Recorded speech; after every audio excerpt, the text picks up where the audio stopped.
appearances. But in the meantime, Mike Bergman on drums, Simon Wettenhall on trombone. Did I miss anyone? Anyway, Scott has some words from Joe's Hungarian friends. And then we're going to show a short video of excerpt from a Hungarian documentary about Joe. All right.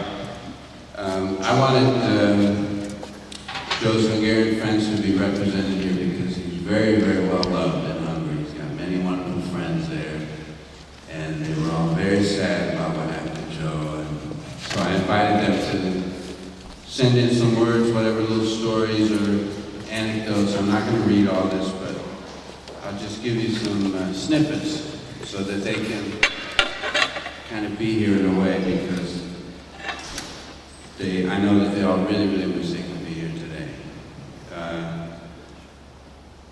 So this is from Joseph Goddard. Thank you very much on behalf of the Hungarian friends of Joe. I and all jazz friends can only say appreciation. Here's a photo. I don't know who all is in there. Joe's in the middle. This is from Balint Muranyi. This is a Muranyi in Hungary sent me this. I don't know.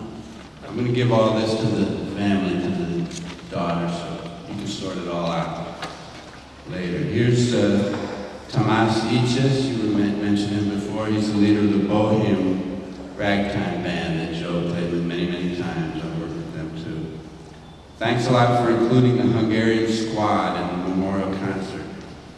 He sends a couple memories. I'll just share one of these. In the early 90s, I once asked Joe how Coleman Hawkins played his very dry, extremely short staccatos. I was curious in the technique of this special sound. Joe looked at me and smiled, said nothing but pointed to his heart. I raised the question again about the technical execution. If it was done with the tongue, maybe something else. He simply pointed to his heart again. At his 80th birthday concert he did with us in Kecskemet, he stated to the audience in Hungarian that he was proud to be Hungarian, as he thinks that Hungarians have something special in their hearts. Well, nobody knows about the Hungarian roots of Coleman Hawkins, but Joe Muranyi, too, certainly had something special in his heart.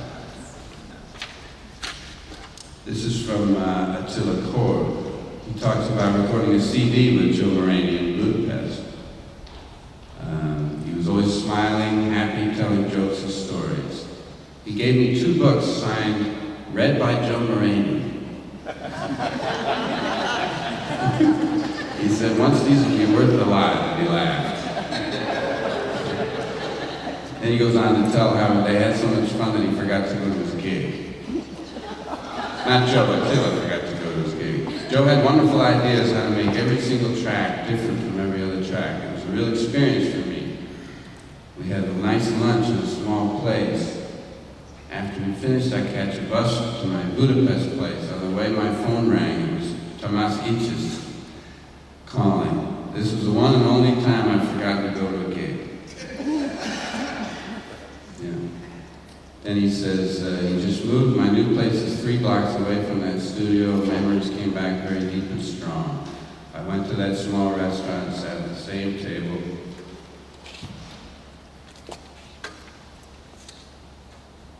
Sorry, I'm too emotional for this job.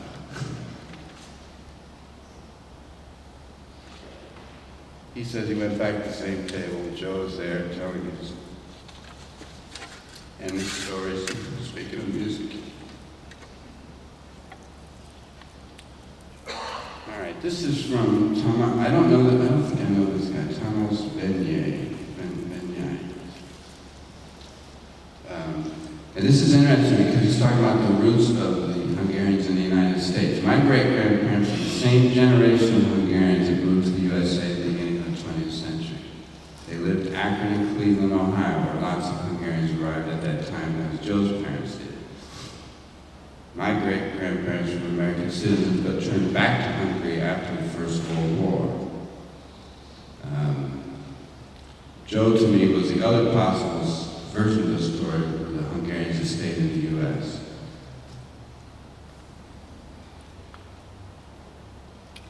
We became friends. Joe suggested to the director of the Sacramento Jazz, "Would you believe in invite my band?" And gave a real treasure, a Convictor cornet from 1921. I guess Joe brought him this horn as a gift. There's photos of them here together with this instrument, Convictor cornet. What can I say more with deep silence in my heart? P.S. Me and my band was very glad to give him a marzipan clarinet in the name of the Hungarian jazz musicians when he turned 80. And there's a photo there of the marzipan clarinet. And there's also some fascinating shots of the old Hungarians at the turn of the century. There's a shot of a big Hungarian picnic outside of Akron. And he says maybe Joe's parents were there. Very interesting. Let me give you all this later. This is from the director of the Jazz Festival in Bach, where Joe played many times, where I've played, and I'll be there this year. Next month, we're going to be doing a big tribute. The whole festival's dedicated to Joe. I'm going to play his Tarragon and all of that. So,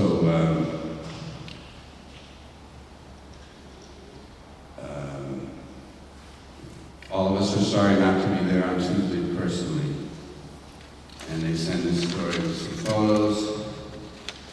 This is a cute story. You're gonna like this. My first meeting with Joe Muranyi. This is from Ferenc Karatz, director of the festival. I was waiting in 2004, waiting for Joe in the airport with my heart beating in my throat. It was the first jazz festival in Bach with the initiation of a statue of Louis Armstrong, and it was the first I've ever seen Joe. I was in a fever, very excited. And Joe liked the statue. So Joe arrived at the airport. We met like we knew each other for ages. I picked up his baggage.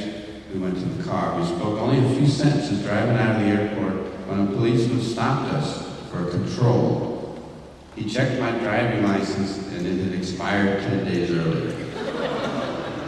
He ordered us out of the traffic and did not permit us to pass on. I gathered confidence. I told the policeman I've got to pass on because Joe Muranyi is sitting in the car. Do you know who he is? He was the clarinetist of Louis Armstrong. The policeman loved the jazz also. He knew Louis Armstrong and Joe Muranyi too, so he looked in the car where Joe was sitting there. And he said hello with an impish smile. After that, the policeman just told me to renew my license after I took Joe to the festival. Pops is still king. Yeah. All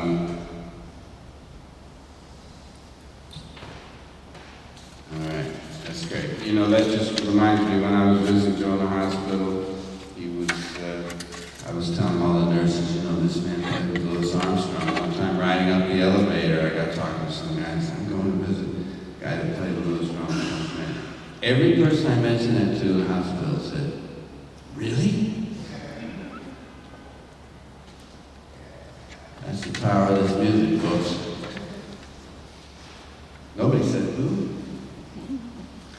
All right, this is the last one I'm going to share, and then we're going to play this video. I asked these guys, this is from Bela Zaloki, great guy, great player. And I asked him to send us this video they did about Joe getting the award in his hometown and all that, and they did send it to me. We're going to show it in a minute after this. When I was visiting Joe at the end in the hospital, you know, Dave Oswald went to see him and brought him a CD player. So I would go and I brought my CD of the Louis Armstrong Hot Fives and Hot Sevens, and I played it for Joe, and he always could hear it, even when he was out of it. Still, I could see it was registered in his mind, and bringing him some comfort. So that made this next story very, very touching. This was actually just before Joe passed.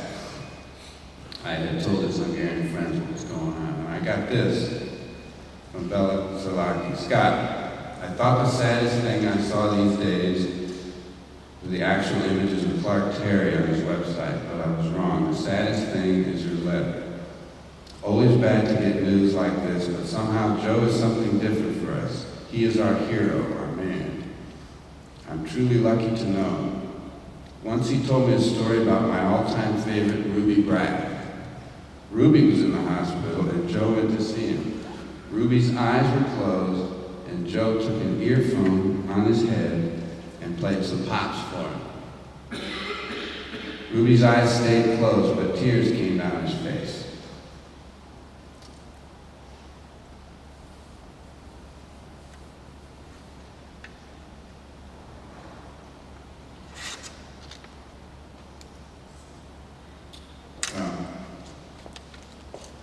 I was very touched that he did for Ruby just the same as we were doing for Joe.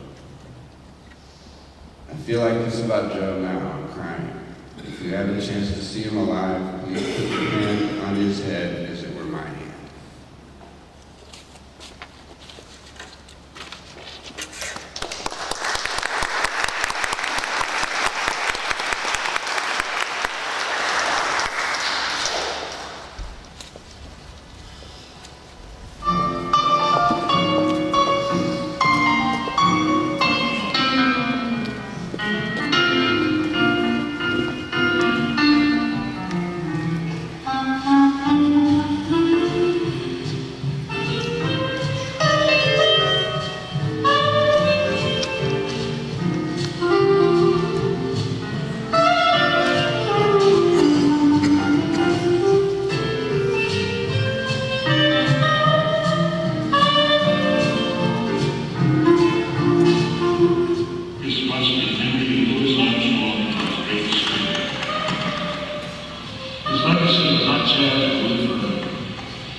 Szülei mezőkövesdről vándoroltak ki Amerikába a 20-as évek közepén, és otthon persze csak magyar szót hallott, ezért beszélik azt az édesmondanyát. Mindenütt óriási sikert alatt nem csak Marinéki Amékával és sávos énekével, de szellemes, finom-humorú konferálásával is, amely átsugárzik derűs évisége emberszeretetre. Ezért kapott Joe Muranyi 2009-ben a mezőkövetői szolgálat kitűntés.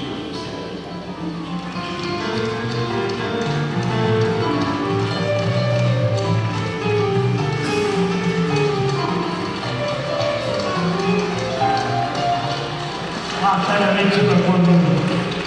Szépen összeszedték az életemet, nem hazudtak túl sokat. De igen szép ez. Mondták, hogy megkapom, nem vagyok meglepett, de mégis. Mégis sokat jelent én nekem is. És igen, meg a 10 évben köszönöm szépen, és Amerikában születtem, Amerikában lettem iskola, stb. Ja, mindenki óvóan tiszta magyar családom és magyar népfoly, és a magyar névben van is nagy jó vérősök. Köszönöm szépen! Nem szép még vagyok, a léc rocsi.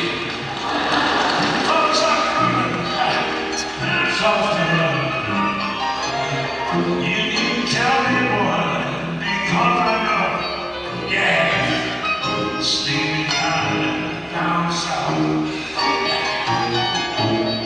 Soft wind blowing through the pine trees. Folks down there, feel alive for me. When that rain falls on our knees, yes, sleeping, children, I'm 5 évvel ezelőtt, amikor elindult ez a Jazz Fesztivál, egy Louis Armstrong szobrot készít egy György szobrászművés, és azóta minden évben Louis Armstrong emlékdíjat adunk át az arra méltóaknak. Van a díj, és akkor énekelte valami a hotelból szállva.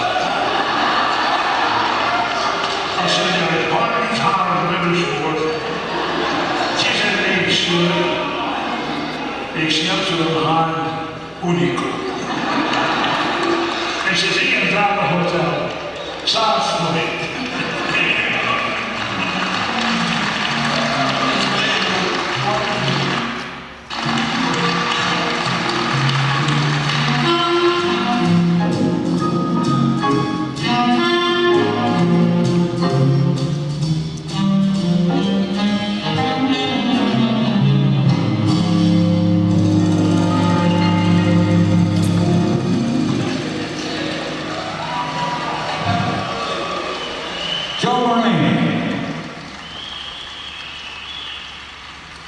Fantastic. Whoever would have thought? Sok szeretettel köszöntjük Joe Muranyi, aki 2008. január 14-én volt 80 éves. Igen, majdnem 50 éves lenni, nem előtt hogy sosem voltam még és én nem gondolom, hogy magamról, nem kapcsolom, nem akarom megtanulni, hogy mi az, hogy öregem. Yes, I watched them throw their one-touch on, and I think to myself, what a wonderful world.